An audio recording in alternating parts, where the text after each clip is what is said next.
अल्हम्दुलिल्लाहि वकफ़ा वसलामुन अला इबादिहिल्लज़ीना इस्तफ़ा अम्मा बअद क़ाल अल्लाहु तआला फ़िल क़ुरआनिल मजीद फ़अऊज़ु बिल्लाहि मिनश शैतानिर रजीम वज़क्किर फ़इन्नज़्ज़िक्रा तंफ़उल मुमिनीन। सदक़ल्लाहुल अज़ीम।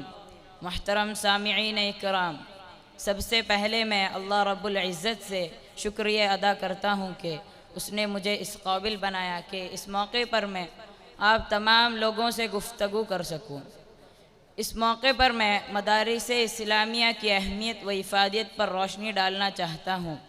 हज़रात इकराम, मौजूदा दौर में जहाँ एक तरफ मदारिस व इस्लामिया को हदफ़ मलामत बनाया जा रहा है, उन्हें बेकार और नाकारा समझा जाता है, उससे बढ़कर उन पर दहशत गर्दी का इल्ज़ाम लगाया जा रहा है।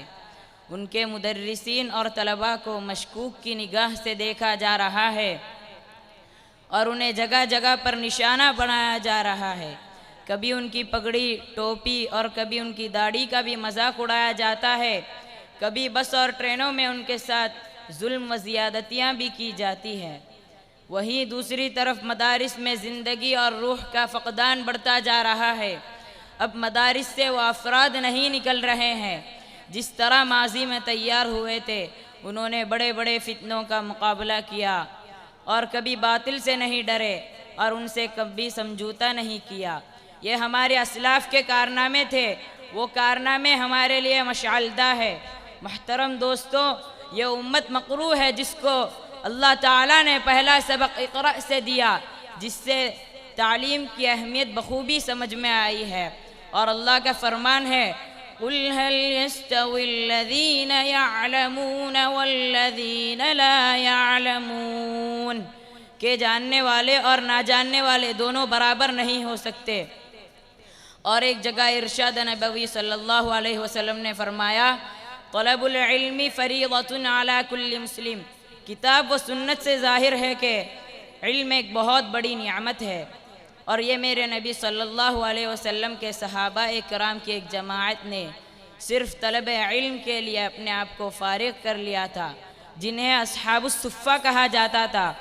मुहतरम सामिईन, खैरुल कुरून के बाद इस उम्मत में बहुत से फितने रौनमा हुए, तो इस नाजुक दौर में मदारिस और उलमाए इकराम ने जम के मुकाबला किया और मुसलमानों को अक़ाइद का तहफ़्फ़ुज़ किया और उनको तमाम बातिल फ़िरक़ों का शिकार होने से बचाया।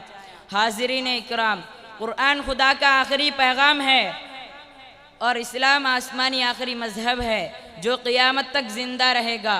तो ज़रूरी है कि किताब व सुन्नत को बाक़ी रखने के लिए उसके हामिल और उसके मुहाफ़िज़ों और उनको तैयार करने के लिए मदारिस की ज़रूरत है। अगर मदारिस ना होते तो क़ुरआन ना होता, शायद उसे पढ़ने और समझने वाला कोई ना होता। मुसलमान तो होते, अक़ाइद व आमाल का फ़क़दान ना होता। ये मदारिस इस्लामिया तमाम फ़िरक़े बातिला का मुकाबला करते हैं और मुसलमानों को तमाम फितनों से महफूज रखते हैं। इन मदारिस की ज़रूरत इसी तरह है जिस तरह हर मुल्क के बक़ाया और तहफ़्फ़ुज़ के लिए सरहदों में अफ़वाज की ज़रूरत पड़ती है। अगर किसी सरहद में फ़ौज ना होती तो उस तरफ से दुश्मन मुल्क के अंदर घुस जाते हैं। बस इसी तरह इस्लाम की हिफाजत और किताब व सुन्नत की दावत व तबलीग के लिए मदारिस इस्लामिया की सख्त ज़रूरत है। आखिर में अल्लाह ताला से दुआ करता हूँ कि क़ियामत तक मदारिस और अहले मदारिसा की हिफाजत फ़रमाए और हम सबको मदारिस की अहमियत समझने की तौफ़ीक़ नसीब फ़रमाए। इन चंद बातों पर मैं अपनी तक़रीर को ख़त्म करना चाहता हूँ। व आखिरु दाअवाना अनिल हम्दुलिल्लाहि रब्बिल आलमीन। वस्सलामु अलैकुम व रहमतुल्लाह।